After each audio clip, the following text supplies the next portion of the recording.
ஜெய் பத்ரி விஷால். இமயமலையில் சீன எல்லையில் அமைந்துள்ள பத்ரிநாத் ஆலயம்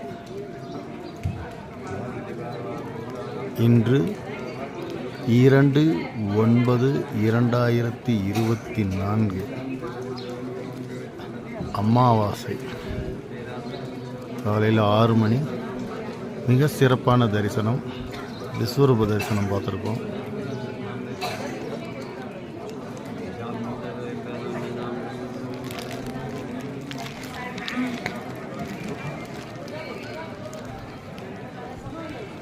கோயில் உள்ள அனுமதி இல்லை எடுக்கிறதுக்கு, அதனால தான் பின் சைடு எடுக்கிறோம்.